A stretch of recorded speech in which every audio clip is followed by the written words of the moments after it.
fusion of the global financial inclusion agenda by focusing on the role of ambiguous ideas in mobilizing and consolidating transnational coalitions. More generally, his work also explores new approaches to conceptual measurement in international relations. But today he's going to talk about how we can incorporate reproducible practices in teaching social science courses. So I'll pass it over to Tyler now. Thank you so much. Awesome. Thanks so much for the introduction. Go ahead and share my screen.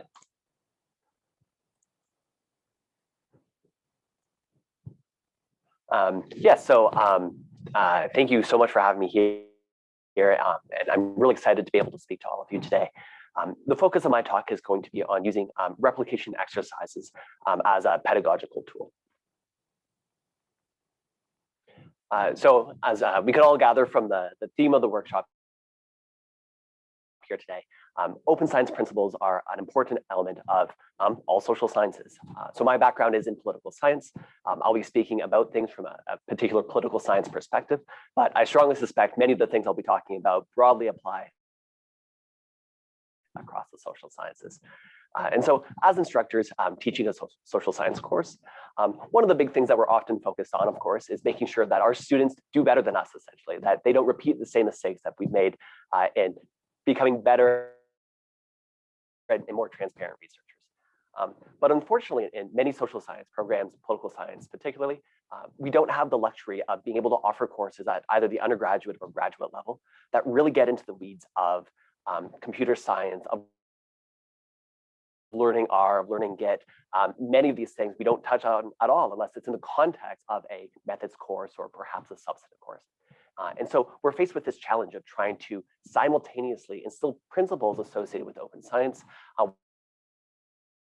while also trying to teach students about the particular methodological or substantive material of a course. So as a sort of motivating example, I found this quote to be especially useful and kind of captures everything that I'm trying to talk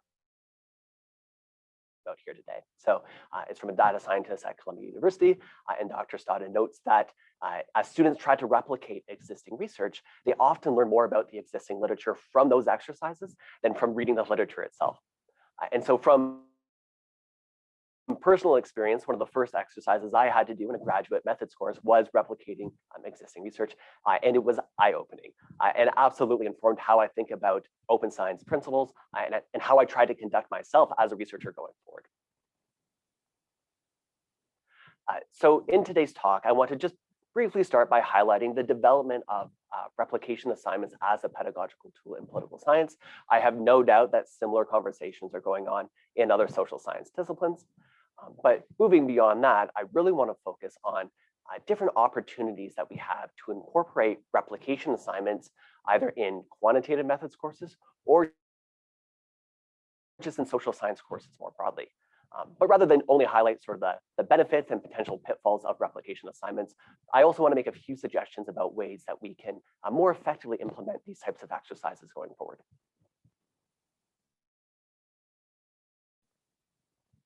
So at least in the context of political science, the trajectory of the conversation has very much been propelled by a professor at Harvard named Gary King, who wrote a very well-known piece back in 1995 on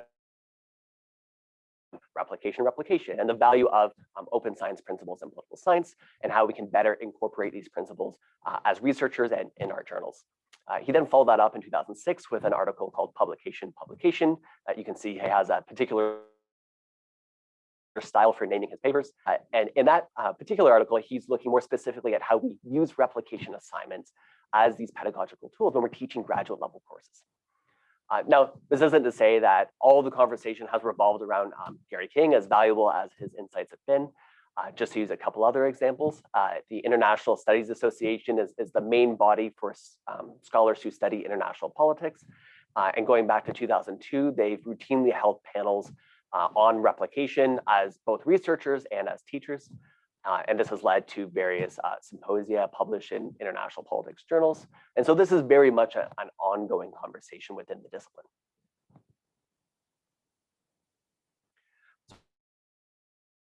So at least at a high level, how might a replication assignment function as a pedagogical tool? And so I think we can fairly effectively distill this down to four sort of key points.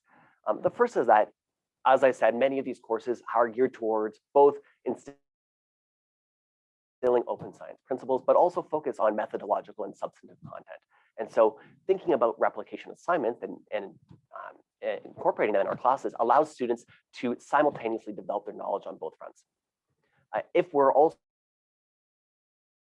incorporating recent or contemporary research in these assignments, it really gives students an opportunity to get a better sense of cutting edge research in their field. What are the innovative research designs that are being published in the top journals in the discipline? It then gives us a chance as students to critically apply the knowledge and skills that we're developing. So rather than simply learn about in an aspirational sort of way what open science principles are all about and how we might imagine applying them in our research one day, we can actually start to develop these skills in a practical sense. And as corny as I know it sounds, learning things like statistics can sometimes be a kind of a dry experience at times. It can be dense material. And using this type of experiential learning activity can actually make the learning process a bit more enjoyable. And at least in terms of graduate level training, which I'll talk more about here in just a second, it's also possible to think about using replication assignments as the basis of what would become a publishable article. And so as a graduate student, this is a very early opportunity to potentially get an application that can do a lot of benefit for your career trajectory. So at least in political science, the conversation has often revolved around using replication assignments in the context of a quantitative methods course. So in this particular context, we're thinking about how we can further our understanding of particular quantitative tools by replicating the work of others. And so from a student's perspective, this is a chance to put the open science principles shoe on the other foot, so to speak. And so again, it's easy to think about what we would do in a sort of imaginary scenario as a researcher, but this is an opportunity to see and learn from the successes and the failures of other researchers in our field. And so again, we learn something about the substantive material of the papers we replicate, but we also gain insight about what works well or doesn't well as the person who's now trying to replicate that research. And so ultimately, we're able to develop these very direct connections between what we're talking about in a particular course and the topics that are being covered in the material that we're replicating. So building on some of the suggestions by Gary King and what he does in his courses, we can kind of map out a very high-level approach to implementing a replication assignment in a graduate level quantitative methods course. And so depending on the course and the context, students might work either individually or in groups. And together they would select a recently published paper. And it's important, of course, to make sure that the work that they're trying to replicate is at a level that's appropriate given their existing knowledge and skill set. Now, ideally, the data and code for that paper should be publicly available and students can use that. We can always imagine that particularly ambitious students might want to try to replicate a paper that doesn't make any of that available. They have to go and collect the original data themselves. They have to try and recreate the analysis based on the descriptions of the paper. But in the context of a single course, that's probably going to be a little bit too ambitious. Now, ultimately, once they have the data and code together, they'll try to reproduce the findings that are reported in the paper itself. And again, following on King's suggestions and how he conducts his course, students can then think about how to extend the paper. So they might try to incorporate new data. They might think a little bit more carefully about different model specifications. And so ultimately, the final product of an assignment like this is something that might be publishable in a peer-reviewed journal. So that's all great at the graduate level, but of course, what about our undergraduate students, right? Are replication assignments only suitable for graduate level courses? So at least in Canadian political science, undergraduate quantitative training is extremely limited. Typically, students have to take a research methods course that is either designed around learning about research design, or it's very, very introductory statistics. And so imagining students being able to replicate contemporary research, given that knowledge and skill set, is probably unrealistic.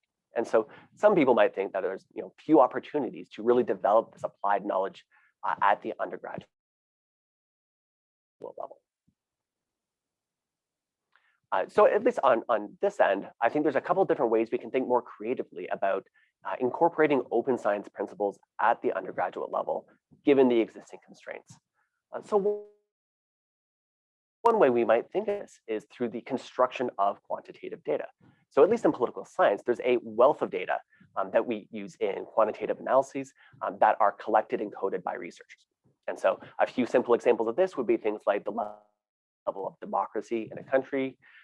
Canadianists have collected biographies of all Canadian political candidates going back to Confederation. Others have collected data on state leaders across the world and across time. And so these researchers typically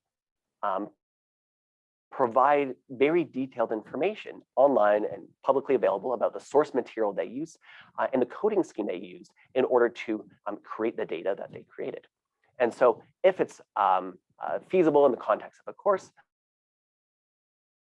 we can imagine having students try to replicate the construction of this data. So as an example here on the right-hand side, it's a very famous political science project called Polity, which measures the level of democracy across countries. They have very sort of detailed rules about who gets counted as a democracy and why.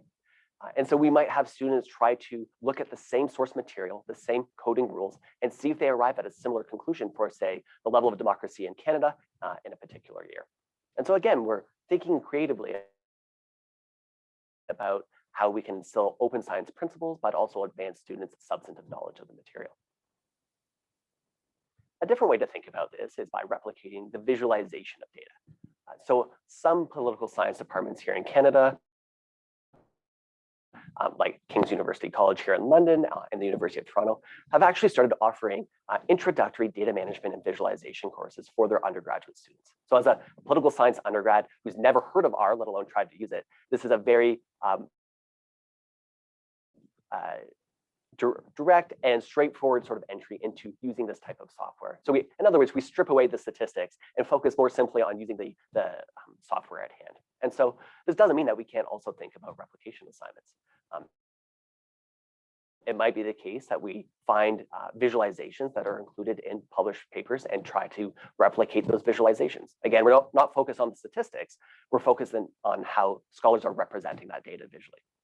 It's also possible to actually replicate visualizations that we see in popular media. So if any of you are familiar with 538, it's a website that publishes a lot of data that's both political and non-political. And so it's possible to actually get that data from them, and students can work towards replicating visualizations that they might have produced on the website.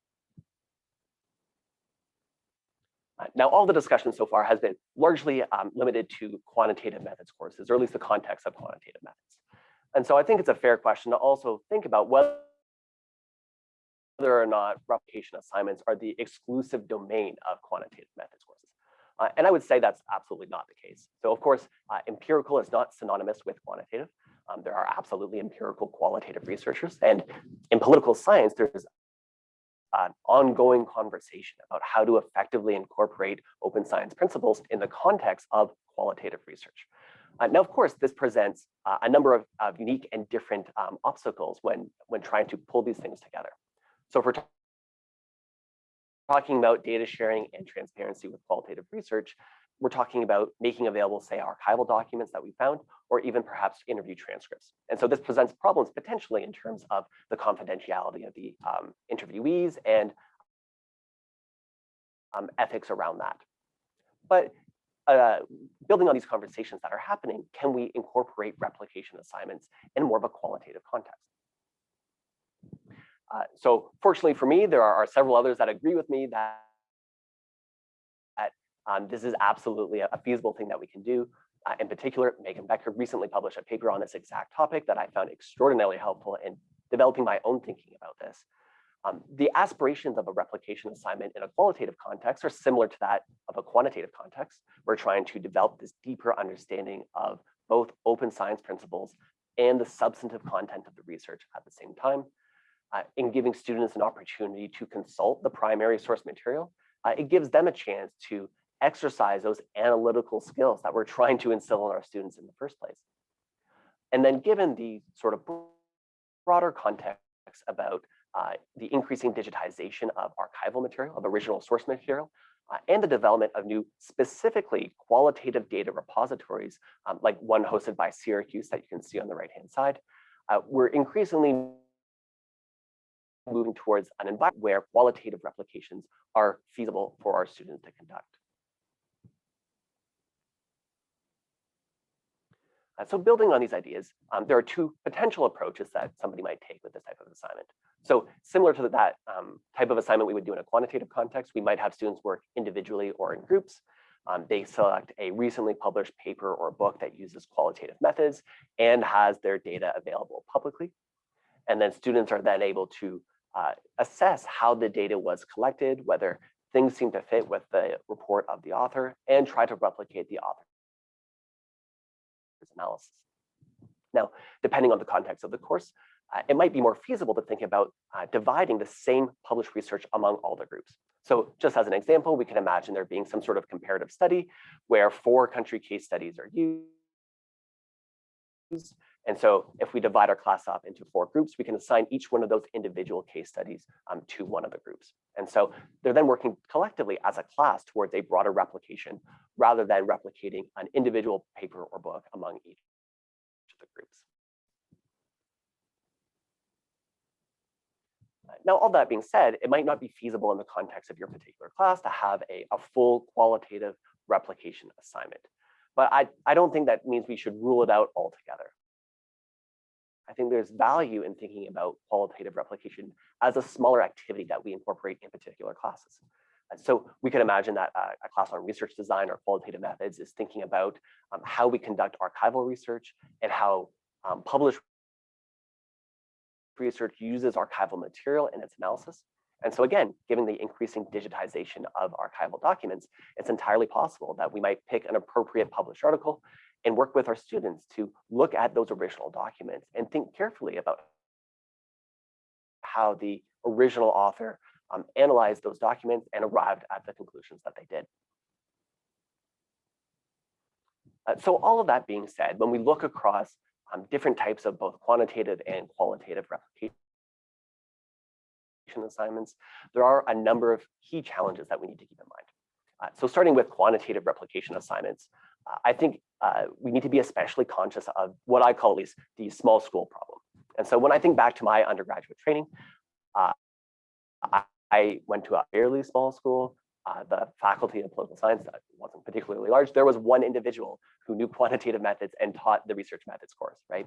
And so if you're incorporating a replication assignment, it's unfair to think that that one individual is going to be an expert in all possible quantitative methods. And so inevitably then there's a narrowing of the range of papers students might select for their replication assignment. If we think about things in more of a qualitative context, despite these conversations that are ongoing, it's still the case that most qualitative research, or I would argue most anyway, isn't able or doesn't put their primary source material online and make it publicly available. Now, even if they do, given the nature of qualitative research, we could still run into other problems. So one example might be language constraints. So as an easy example, if somebody was doing a research project in Latin America and they posted interview transcripts online for others to consult that are in Spanish, I don't speak Spanish, and if my students don't speak Spanish, we're not going to be able to effectively replicate that particular research.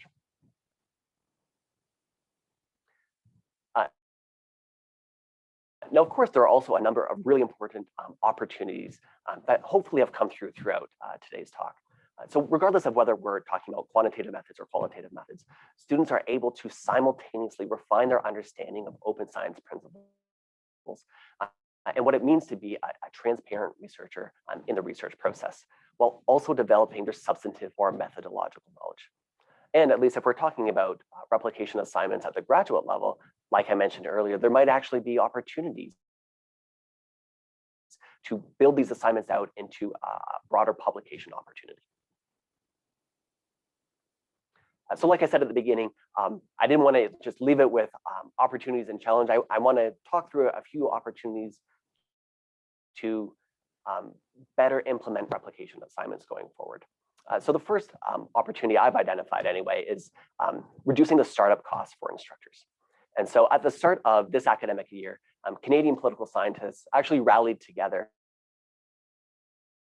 and started pooling resources across professors in particular subfields in order to help teach virtually during a pandemic. So there was a sign-up list that was organized and people could sign up given the types of courses that they teach. And so building on this idea, I think it's reasonable to think about similarly compiling resources for replication assignments. So rather than expect every instructor to start fresh, why not work together to identify, say, 15 papers that use OLS regression for a particular methods class, and we know right away that the data and code are going to be available for students. So it's going to eliminate a lot of the challenges or headache for instructors and students in getting these replication assignments started.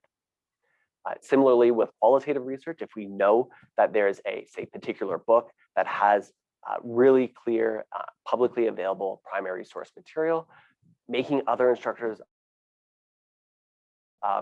aware of this will help them implement a similar type of assignment in their own class. The second opportunity I want to briefly talk about is this idea of pooling expertise. So this goes back to my own undergraduate experience and this idea of there being a small school effect across disciplines. The inspiration for this was a assignment that was run at King's University College here in London that paired a political science class at King's with a political science class at a school in the UK to run a trade negotiation simulation. So that the two classes were negotiating a trade deal with each other. And so similarly, if we think about all the methods classes that are taught across the social sciences and how much overlap there likely is across those classes, we can think about whether or not faculty across disciplines within the same school, for instance, have complementary forms of expertise. So it might be the case that the instructor for, say, political science knows certain areas of quantitative methods better than others, but his or her counterpart in the psychology department complements that expertise in a very effective way. And so thinking about jointly providing resources to students to engage in these replication assignments would be one way of implementing them in a more of a small school type of context. We could also think about potentially having students work with each other across these classes in replication assignments. So if I'm a student in a political science class and I've written a paper that includes an analytical component, it'll be up to a counterpart in a psychology class operating simultaneously to replicate my analysis. Now, fortunately, in that context, my counterpart in the psychology class doesn't need to know much about the substantive material of my paper. What matters is being able to replicate my analysis. So just to briefly wrap up here, the key point I was trying to communicate in today's talk was that replication assignments can operate as a really effective experiential learning tool in political science, and I would argue across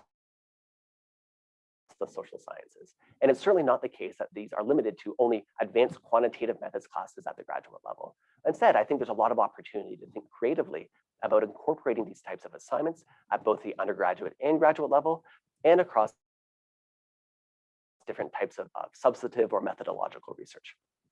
Now, I also want to take a brief moment here to point all of you towards a few scholars that I found incredibly helpful in informing my own thinking. Nicole Jans, Gary King, and Megan Becker, all of whom I've talked about very carefully about replication assignments as a pedagogical tool. So I would strongly suggest that you check out their work as well. But thank you everyone again for taking the time to join today's workshop and listen to the talk. And I'm happy to answer any questions or comments that you have. Thanks so much, Tyler. That was awesome. I was really interested in your comments about the undergrads and also the qualitative students as well, because that's something that I've struggled with myself. So thanks very much for those ideas. I think that was wonderful. If anyone has any questions, feel free to add them into the chat or into the Slack. Ramya just asks, is there a 538 equivalent for Canadian data? Do you? Not being Canadian myself, I'm not able to answer. There is an equivalent. I don't know if they make their data similarly publicly available. I haven't looked into that myself. I want to say it's called 338, but don't quote me on that. I could be getting the numbers wrong, but short answer is yes. There's loosely a Canadian equivalent. Does anyone have any questions for For Tyler. Oh, right. No, there you go. 3:38. Amy's put it into the chat. Amy, did you have anything you wanted to ask, or does anyone else have any other questions?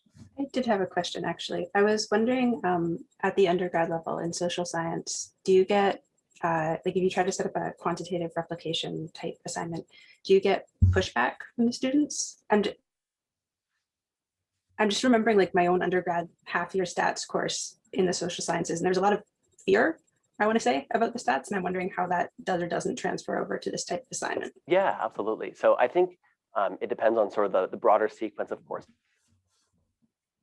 that students are exposed to. So at least here at Western, we're currently experimenting with that sequence a little bit more. And in my own experience, if we're able to disentangle the learning of, say, R or Python or something like that from learning statistics, and break that up into 2 courses, it really lowers the apprehension and the nervousness about engaging in these types of assignments.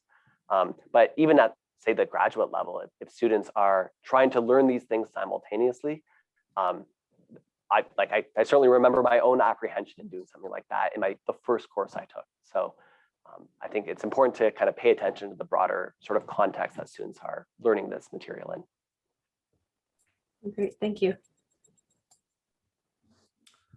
If anyone else has any other questions, then feel free to add them in.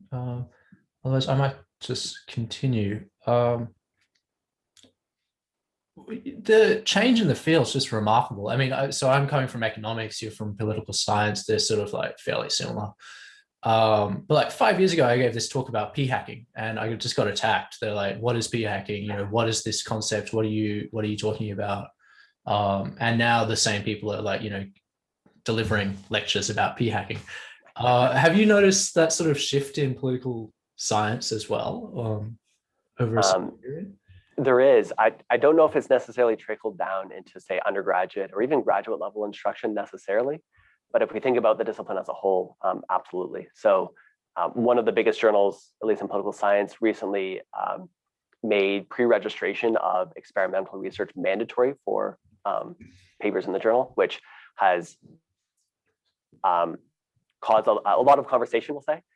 Other journals certainly suggest it or look favorably on it, but don't necessarily mandate it. So yeah, I mean, that happened just in the last few months. So it's very much kind of a ongoing conversation, we'll say. Yeah, people have opinions about that pre-registration, don't they? Yep. Lars says, I work with undergraduates and they're absolutely interested. Some of them have minimal toolkits and knowledge. Okay, I guess that's just more supporting what you're saying. The interesting thing about political science for me is that there's such a broad range. Like, you can be very interested in qualitative work and do very well in the field, and you can be, I mean, some of the folks that you mentioned are serious quantitative scholars. They're making contributions to theoretical statistics.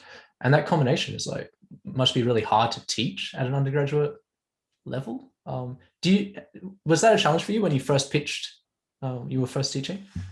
Absolutely. And students that are coming from areas that are more just qualitatively oriented within political science, and I was certainly one of them initially, tend to view quantitative methods a little bit more suspiciously at times, we'll say. And there's this nervousness about kind of what it entails and the assumptions that underpin quantitative methods and things like this. And it can work in the other direction as well. And so you're really trying to pitch the material to a very broad range of not just levels of knowledge, but attitudes about these methods and about, say, open science principles, and whether or not all of this can be kind of working together at the same time. And so you really have to try to thread the needle a little bit. Yeah, it's a hard challenge, particularly if they're nervous, right? You don't want them to think of themselves as not quantitative or not mathsy or whatever like that. And you've got to like get over that hurdle first. Yeah, absolutely. I'll just say thank you once again, Tyler. That was just incredible. I think I've added your slides into the chat. I think folks can just email you if they have any follow-ups or anything like that. But thanks a lot for your presentation. It was really interesting. Thanks so much for having me. It was great. We're sticking with the political scientist theme for our